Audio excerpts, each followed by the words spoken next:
अस्सलाम वालेकुम। मेरा नाम नदीम कुरैशी है। हमसे अक्सर लोग पूछते हैं, और हमसे मेरा मकसद है मुस्तकबिल पाकिस्तान से।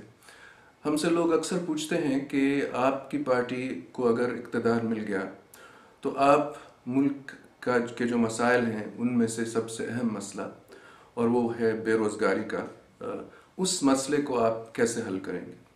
अब ये बहुत अच्छा सवाल है, और हकीकतन ये भी सही है कि मुल्क के बहुत सारे मसाइल में से जो एक अहम मसला है वो है बेरोज़गारी का। और इसके हल के लिए हमारी पार्टी ने बहुत सोचा है, और हमारे पास एक नज़रिया है, एक लाहे अमल है, एक तरीक़ेकार है, जिसके मुताबिक अगर हम चलेंगे तो इंशाअल्लाह ये मसला हल हो सकता है। ज़ाहिर है हमारे पास जादू की छड़ी नहीं है, इस मसले को हल करने में वक्त लगेगा, लेकिन इसका हल मुमकिन है। और आज मैं इंशाअल्लाह चंद लम्हों में जो मेरी गुफ्तगू आपसे होगी, मैं वजाहत करने की कोशिश करूँगा कि हमने इसके बारे में क्या सोचा है और हम क्या करना चाह रहे हैं। पहली बात तो ये समझनी होगी हम सारों को कि जो मुलाजमत किसी भी मईशत में पैदा होती है वो होती है सनती शोबे में, सनतों के शोबों में, यानी फैक्ट्रीज में, इंडस्ट्री में। अब जिस मुल्क में, हमारा मुल्क जैसे आपको पता है, इसकी मईशत जो है उसका जो इसकी मईशत का जो सबसे बड़ा हिस्सा है वो है ज़राअत। और ज़राअत में मज़ीद नौकरियां ख़ास तौर पर लिखे पढ़े तबके के लिए पैदा करना बहुत मुश्किल है। और जो लोग इससे जिन लोगों पे बेरोज़गारी का सबसे ज़्यादा असर है वो है नौजवान तबका और लिखा हुआ तबका। ये लोग यूनिवर्सिटीज़ और कॉलेजेस से निकलते हैं और इनके पास नौकरियां होती नहीं। अब जाहिर है इनको हम ज़राअत में तो इस्तेमाल करने से कासिर रहे। तो जो इनके लिए और जो मुल्क के लिए तरीका है किसी भी मुल्क के लिए रोज़गारी पैदा करने का, वो है इंडस्ट्री के ज़रिए, यानी सनत के ज़रिए। तो हमारे मुल्क में सनतकारी को तरजीह देना होगा ताकि जो मुलाजमत है और मुलाजमत के मौक़े हैं वो बढ़ सके। अब आपको पता है कि हमारे मुल्क में आजकल के जो हालात हैं उसमें सनतों की तरजीह क्या, सनतें आहिस्ता आहिस्ता, फैक्ट्रीज आहिस्ता आहिस्ता बंद हो रही हैं, क्योंकि यहाँ ना गैस है, ना बिजली है, ना वो सहूलतें हैं जो और सहूलतें चाहिए होती हैं किसी भी सनत या किसी भी सनत की तरक्की के लिए, जिनमें सिक्योरिटी का मामला है, जिनमें मुख्तलिफ और जो फाइनेंशियल मालियाती सहूलतें हैं। तो लिहाजा ये कि हमारे मुल्क में आजकल सनत जो है वो बिल्कुल बैठी हुई है, तरक्की तो हो ही नहीं रही, बल्कि जो थोड़ी बहुत मौजूद थी वो भी आहिस्ता आहिस्ता बंद हो रही है। तो मैं आपको बताना चाहता हूँ कि हमारी पार्टी इस बारे में हमारी सोच क्या है और हम सनतों की तरजीह कैसे करेंगे। सबसे पहली बात जो मेरा ख्याल है समझने वाली है वो ये है कि किसी भी मुल्क को अगर उसको अपनी सनतों की तरजीह करनी है, अगर सनतों की परवरिश करनी है और एक पॉलिसी अपनानी है जिससे सनतें जो हैं वो बढ़ सकें, सनतकारी बढ़ सके, फैक्ट्रीज जो हैं वो बढ़ें, मुल्क की सनती पैदावार जो है वो बढ़े, तो उस मुल्क को अपनी सनतकारी के लिए एक किस्म की हिफाजत और हिमायत मुहैया करनी पड़ती है। और ये जो मैं आपको बता रहा हूँ, हिफाजत और हिमायत, मैं आपको इसकी एक मिसाल देना चाहता हूँ, और मिसाल जो है वो है जापान की। अब आपको इल्म होगा कि दूसरी जंग अजीम के बाद जापान बतौर मुल्क तबाह हो चुका था। ख़ास तौर पर उसकी सनतें जो भी थीं उस वक्त वो बिल्कुल ख़त्म हो गई थी, क्योंकि उनको जो उनके दुश्मन थे, जो भी उनके खिलाफ जो लोग लड़ रहे थे, उन्होंने बमबारी करके उनकी सारे सनतों को निशाना बनाया और तबाह कर दिया ताकि उनमें वो जंग लड़ने की काबिलियत ना रहे। अब अगर आप देखें कि जापान ने इसके बाद अपनी सनतकारी को बढ़ाने के लिए, उसको तरजीह देने के लिए जो पॉलिसीज़ अपनाई, ये हमारे लिए एक लिहाज से एक आप समझे नमूना है, एक मिसाल है जिसको हमें समझना चाहिए और फिर इसमें से कुछ ऐसी बातें अपनानी चाहिए जो कि हमें भी फ़ायदा दे सकें। अब सबसे अहम बात जो जापानियों ने उस ज़माने में की वो ये की कि उन्होंने एक मिनिस्ट्री बनाई जिसका नाम था ministry of trade and industry. मिटी कहते थे इसको, मुख्तसरन मिटी कहते थे इसको, MITI। अब मिटी का काम था कि वो एक कॉम्प्रिहेंसिव पॉलिसी बनाए जिससे जापान जो है वो मुख्तसर अरसे में एक किस्म का दुनिया का सनतकारी में एक किस्म की क़यादत की हैसियत हासिल कर ले। अब एक जो बहुत सारे इसमें पहलू हैं उनकी पॉलिसी में, और आज यहाँ वक्त नहीं है कि मैं सारे पहलुओं का आपसे जायज़ा लूँ, लेकिन एक अहम चीज़ पर मैं आपको जिसकी तवज्जो करवाना चाहता हूँ जो हमारे लिए भी बहुत अहम है और इंशाल्लाह हमारी पार्टी का मकसद का पूरा इरादा है कि हम इस तरह की पॉलिसी अपनाएंगे। जापानियों ने क्या किया जंग अज़ीम के बाद कि उनकी हुकूमत ने कहा कि अगर जापान में किसी को कोई चीज़ चाहिए, अगर आपको फ्रिज चाहिए या आपको गाड़ी चाहिए या घड़ी चाहिए या पंखा चाहिए या जो भी चाहिए, टीवी चाहिए, टेप रिकॉर्डर चाहिए, कुछ भी आपको अगर चाहिए तो आपको ये मुल्क के अंदर बनाना होगा। गवर्नमेंट ने कहा कि हम आपको इजाज़त नहीं देंगे कि आप कोई भी फिनिश्ड चीज़ आप इंपोर्ट करें। उस पे गवर्नमेंट ने फिनिश्ड चीज़ों पे यानी प्रोड्यूस चीज़ों पे एक आप समझें तकरीबन पूरी पाबंदी लगा दी।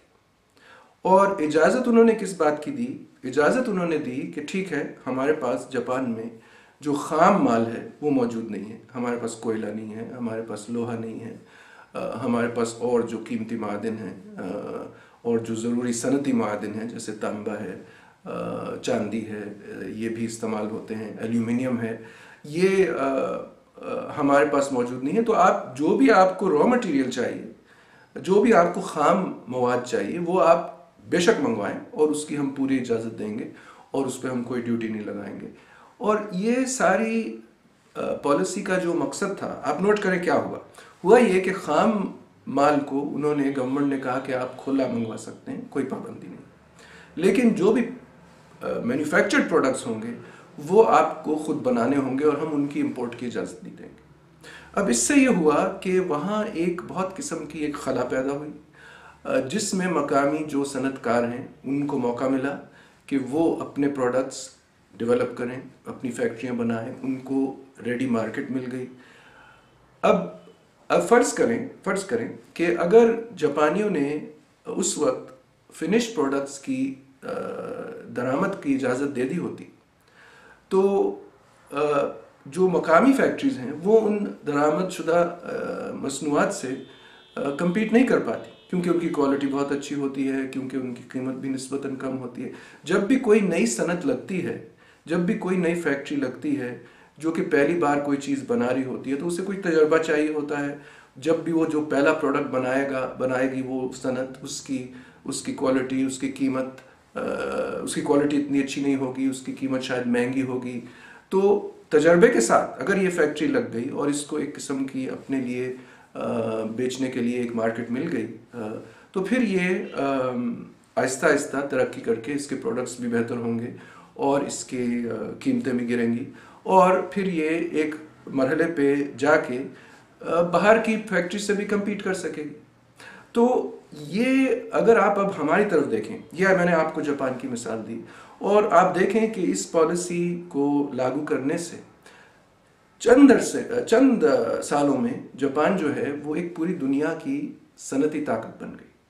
अब आप पाकिस्तान की तरफ देखें, हमारे यहाँ क्या है? हमारे यहाँ ये है कि गवर्नमेंट ने बिल्कुल खुली छुट्टी दे दी है, ड्यूटीज़ कम कर दी हैं, इजाज़त दे दी है कि आप बाहर से ताजिर हजरात जो हैं वो कुछ भी मंगवा लें।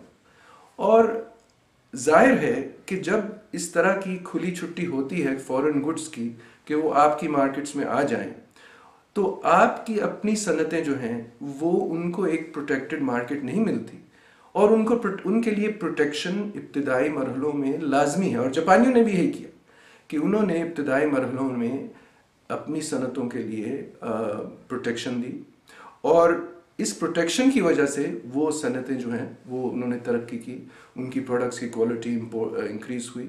आपको मैं बताता हूँ, सन 55 में शायद जापान में पहली टोयोटा गाड़ी, अमेरिका में कैलिफोर्निया में पहली टोयोटा गाड़ी इंपोर्ट हुई सन 55।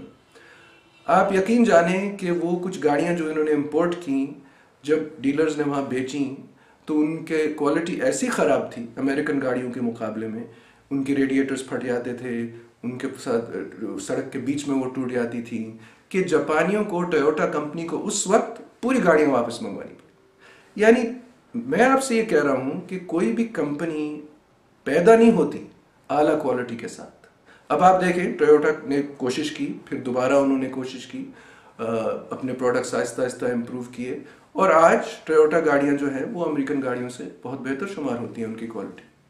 तो कहने का मकसद ये है कि टोयोटा ये हैसियत उसने इसलिए हासिल की क्योंकि जापान ने अपनी मकामी मार्केट जो है वो उन्होंने बिल्कुल इंपोर्ट्स के लिए, गाड़ियों के लिए बंद की हुई थी।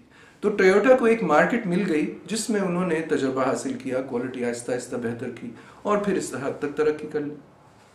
तो खैर, मैं आपसे ये कह रहा था कि पाकिस्तान में हमने यहाँ बिल्कुल खुली छुट्टी दी हुई है। हम किसी को भी इजाज़त दे देते हैं कि आप कुछ भी मंगवा लें। और आपको मैं एक मिसाल देता हूँ। चंद साल पहले तक हमारे यहाँ कुछ एरियाज़ में कुछ बहुत अच्छी सनतें थी, और मुझे जो नुमाया मिसाल मेरे जहन में आती है वो है सैनिटरी टाइल्स की। मिसालें बहुत हैं, मैं आपको बस एक मुख्तसर सी मिसाल दे रहा हूँ। सैनिटरी टाइल्स थी हमारे यहाँ, एक सैनिटरी टाइल्स की बहुत अच्छी इंडस्ट्री थी, और शायद अब भी थोड़ी बहुत हो। और उस वक्त उनकी क्वालिटी बहुत अच्छी थी, क्वालिटी उनकी बहुत अच्छी हो गई थी तजर्बे से। और उस वक्त, ये जो ज़माना जिसकी मैं बात कर रहा हूँ, उस वक्त पाकिस्तान में ज़रा ड्यूटीज़ ज़्यादा थी। उस वक्त की जो हुकूमतें थीं उनमें थोड़ी सी अकल थी, और उन्होंने ड्यूटीज़ ज़रा हाई रखी हुई थी। तो ये सनतों को थोड़ी सी प्रोटेक्शन मिलती थी और ये डेवलप करती थी। और हमारे यहाँ मकामी जो सैनिटरी टाइल्स की क्वालिटी थी वो बहुत उम्दा थी, और आहिस्ता आहिस्ता ये टाइल्स एक्सपोर्ट भी होने लगी थी, कुछ मिडल ईस्ट तक भी पहुँच गई थी। फिर क्या हुआ कि हमारे गवर्नमेंट ने ये मामला ज़रा लंबा है, इसकी वजूहात कि उन्होंने क्यों ये ड्यूटीज़ बिल्कुल गिरा दी, यानी हमारी मार्केट उन्होंने खोल दी। और इसका ताल्लुक है WTO से और मामलों से, जिसमें हमने बहुत बड़ी गलती की कि हम उसमें शामिल हो गए, और इससे ये हुआ कि हमारी सारी ड्यूटीज़ जो हैं वो कट गई। और हमारे गवर्नमेंट, क्योंकि इनको खुद अपनी अकल तो थी नहीं, एक भेड़ चाल चढ़ी हुई थी दुनिया में कि भाई WTO ज्वाइन करना ही करना है। उसमें ज्वाइन करके हमारी सारी ड्यूटीज़ गिर गई, हमारी मार्केट्स बिल्कुल आलमी कंपटीशन के लिए खुल गई। हुआ क्या कि अब हमारी मार्केट्स फ्लड हो गई सैनिटरी टाइल से, चाइना से, स्पेन से, इटली से, फलाना से। जब और ये टाइल्स जब मार्केट में आई, तो क्योंकि इनकी जो प्रोड्यूसर्स थे उनके पास बहुत तजर्बा था, उनकी प्राइसेस कम थी, उन्होंने हमारे मकामी टाइल्स की जो सनत थी उसको तकरीबन बंद करवा दी। अब आप मार्केट में जाएंगे, आपको बहुत मुश्किल से पाकिस्तानी टाइलें मिलें, क्योंकि वो सनतें कम्पीट नहीं कर पाई। तो आपको ये बात समझनी है, और हम सारों को समझनी है, और मुस्तकबिल पाकिस्तान बहुत अच्छी तरह ये समझता है कि अगर सनती तरक्की मुल्क में करवानी है तो सनतों को एक प्रोटेक्शन देना लाजमी है।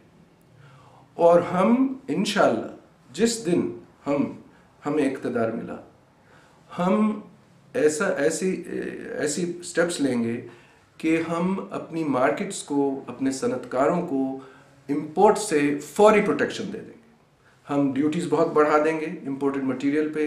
कुछ केसेस में जो हम समझते हैं कि स्ट्रेटेजिक हैं, हम उनको बैन कर देंगे। हमारी पूरी कोशिश होगी जापान की तरह कि हम पाकिस्तान में ये कहेंगे पाकिस्तानियों को और पाकिस्तानी सनतकारों को और पाकिस्तानी पब्लिक को कि अगर आपको कोई फिनिश चीज़ चाहिए तो आपको यहाँ बनानी है, हम आपको बाहर से लेने की इजाज़त नहीं देंगे। और आप यकीन जानें, अगर इस तरह की पॉलिसी नाफिज हो जाती है तो हमारी सनती तरक्की में एक बूम आएगा, और जब ये बूम आएगा तो आप देखेंगे कि रोज़गारी की पैदावार जो है वो भी, उसमें भी बूम आएगा। क्योंकि असल रोज़गारी, जैसे मैंने इस गुफ्तगू के शुरू में आपसे फरमाया कि जो रोज़गारी की बुनियाद है वो सनत है।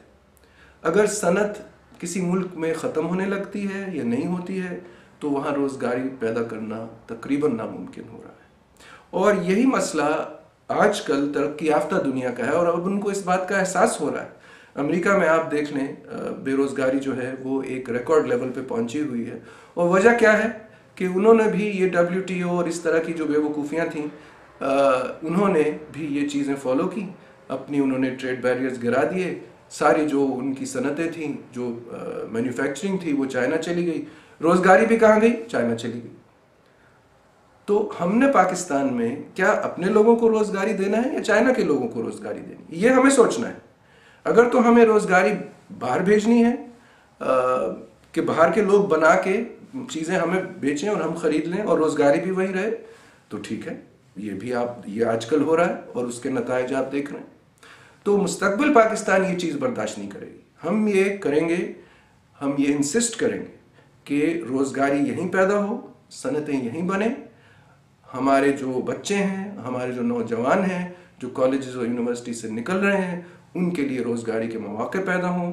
और हमने इस सिलसिले में एक पूरी पॉलिसी बनाई हुई, जिसका, जैसे मैंने आपसे कहा, इस मुख्तसर गुफ्तगू में वक्त नहीं है, लेकिन उमूमन मैं आपके सामने जो मैंने आज पेश किया है वो एक उमूमी खाका पेश किया है हमारी पॉलिसी का। और हमें पूरी उम्मीद है कि ये पॉलिसी इंशाअल्लाह कामयाब होगी। मुल्क में जो रोज़गारी के मसाइल हैं वो हल होंगे और इंशाअल्लाह ये मुल्क तरक्की करेगा और दुनिया में एक नुमाया मकान हासिल करेगा। आपकी तवज्जो का बहुत बहुत शुक्रिया। अल्लाह हाफ़िज़।